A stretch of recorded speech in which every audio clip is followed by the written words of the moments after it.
All right, thank you everyone for coming. We are here to discuss Forrest eligibility for special education. Let's begin with introductions. I am Maurice Burton, the school psychologist. Erica Elliott, school counselor. Teresa Brown, case manager, special education teacher.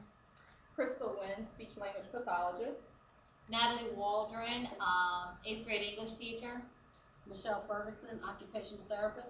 Jennifer Goodwin, principal. Mother Gump. I'm Forrest Gump. All right, everyone has a copy of all the evaluations, correct? Yes. Yes, we do. Ms. Gump, at this time, I'd like to provide you your procedural safeguards. In summary, just a synopsis of your parental rights. Okay, thank you. All right, so let's begin. Everyone has a copy of the psychological evaluation. I'm going to read the summary that's written in the eligibility summary, which everyone has. I'll just kind of highlight the important parts. All right, I administered the WISC-4, which is an intelligence scale for children. With Forrest, his full scale IQ was a 70, which placed him in the 4th percentile rank, which is borderline. Verbal comprehension was 87, which is low end of average. His perceptual reasoning was 81, working memory 71, processing speed 60. So that's how we came up with the full scale IQ of 70. Let's go on to turn to page 2 of the eligibility summary.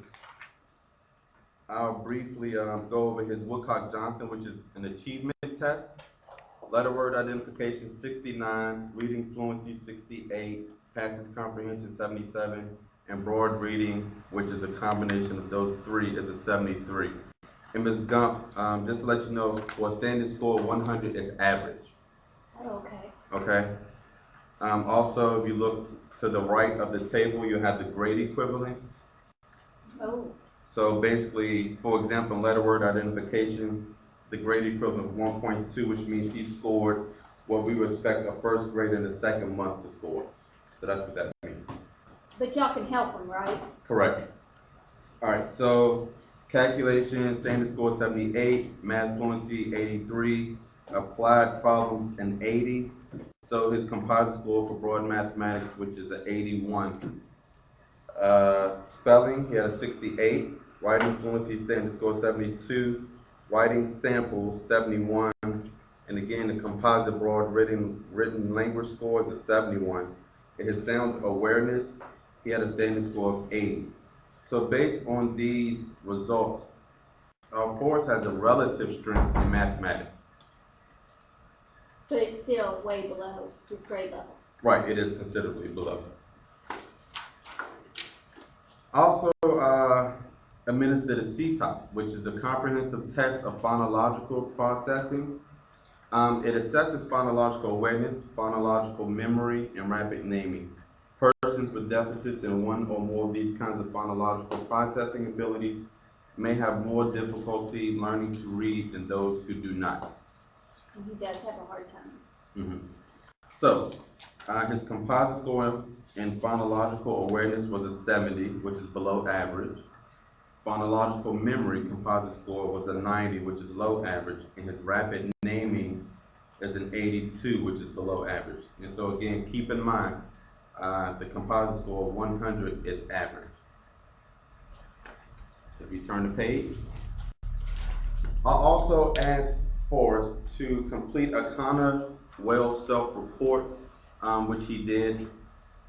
Forrest identified significant problems in the category of cognitive problems, inattentive, and in the DSM-4 he scored. He had a T-score of 62 for inattention.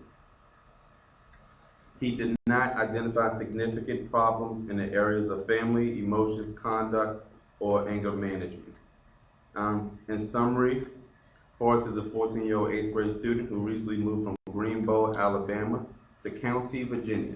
According to Ms. Gump, Greenbow County Public Schools identified him as a student with a specific learning disability who needed special ed and related services. Because of his scoliosis, previously with one leg braces and stuttering, He also received occupational therapy, physical therapy, and speech language services in Greenbow. All of his education took place in a resource class with a special ed teacher, except for his lunch and special classes. Special just like art, music, physical education.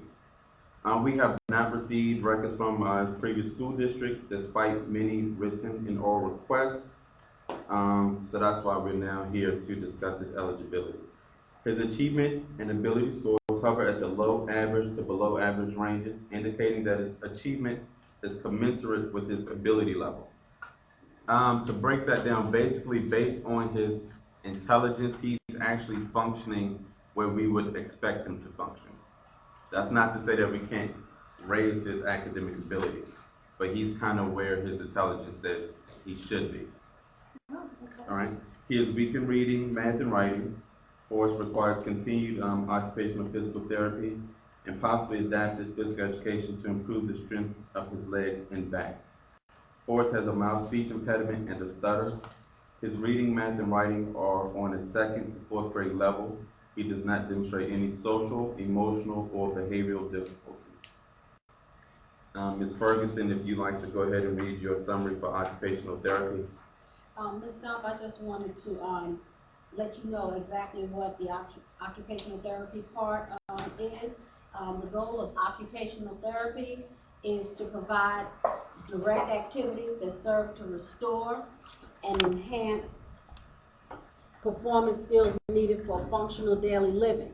In the coming weeks, I'll perform some observations on Forrest in various settings, PE, the classroom, the cafeteria, to see if there are any areas where occupational therapy will assist Forrest in achieving his goals. Wonderful. Ms. Goodwin, if you'd like to read your observation. I observed Forrest in a U.S. history class for approximately 40 minutes. He was attentive and responsive to his teacher and eager to answer questions. However, he did get discouraged when he was not called upon. When it was time for the class to complete independent work, Forrest wanted to do his work, but had difficulty getting his words down on paper. The textbook is written at an 8th grade level, which is way above where Forrest's ability is. Forrest requires the teacher's redirection along with assistance to complete the assignment. All right. We also have an observation from one of his teachers, Miss Natalie Waldron. Hi, Yes. I have Forrest in my English class, and in English, Forrest is a delightful young man and a pleasure to have in class. He's able to identify whether a passage is fiction or nonfiction, the purpose of the text, and the setting of the story.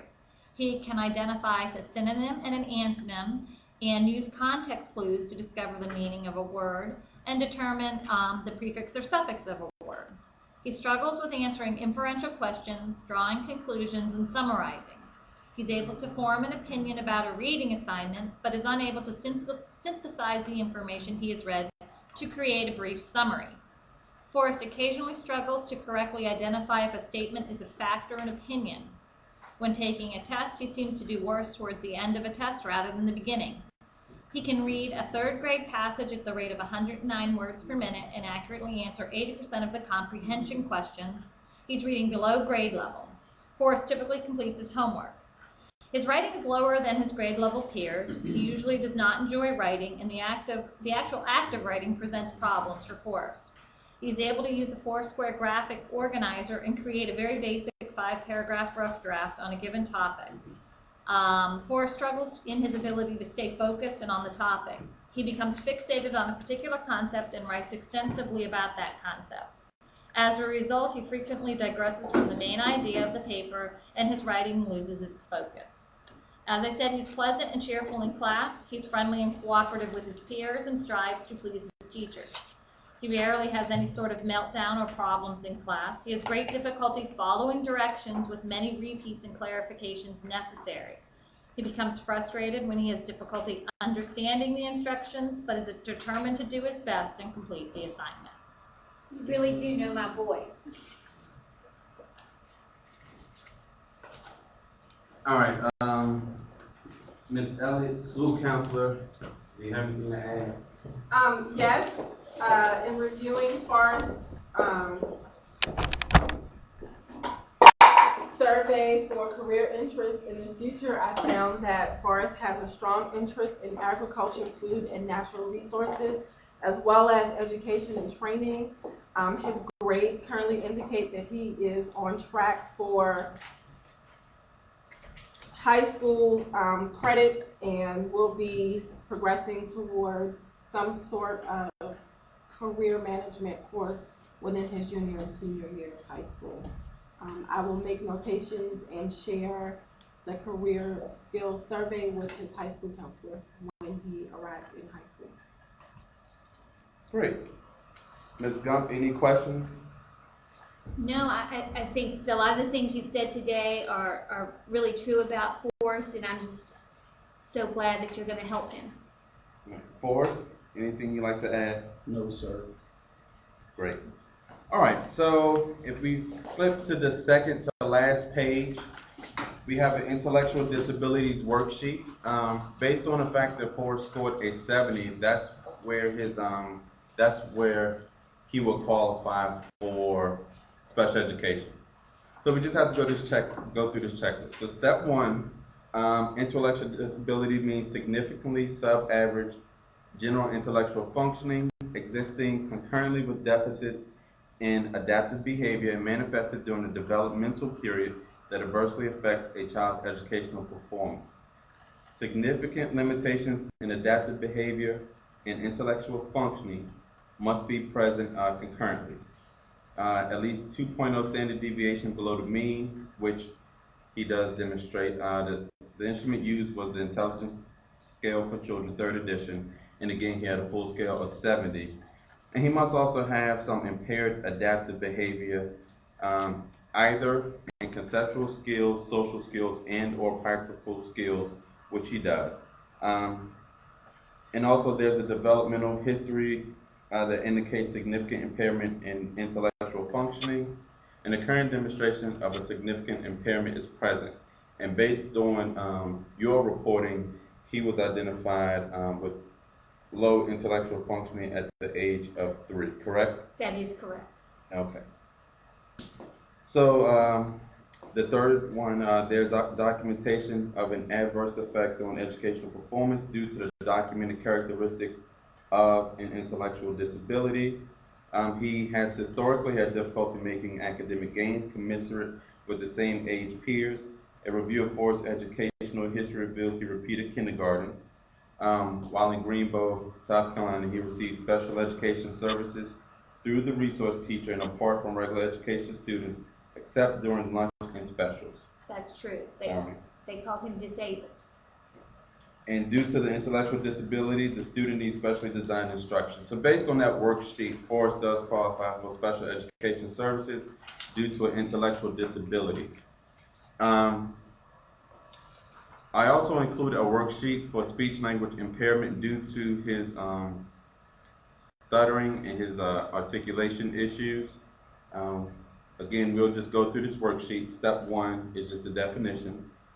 Step 2, there's documentation of a significant discrepancy from typical communication skills in one of the areas below.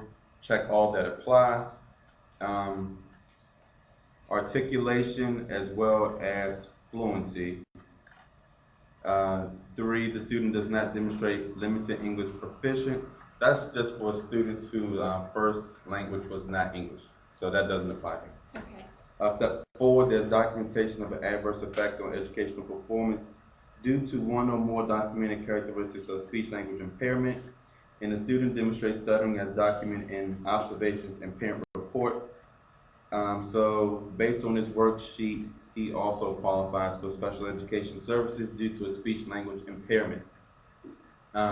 Intellectual disabilities would be his primary disability, because I think at this point it's fair to say it's causing the most adverse effect on his academic performance. His secondary would be speech language impairment. Team, anyone has anything else to say or add? Not currently. All right, so Ms. Gump, what we'll do is this ends the eligibility process. We will contact you, and within 30 days, we have to convene an IEP meeting to draft Forrest's first or his initial IEP. Okay, that's great. It would be just wonderful if he could be in with some more kids his own age and make some friends here at his new school.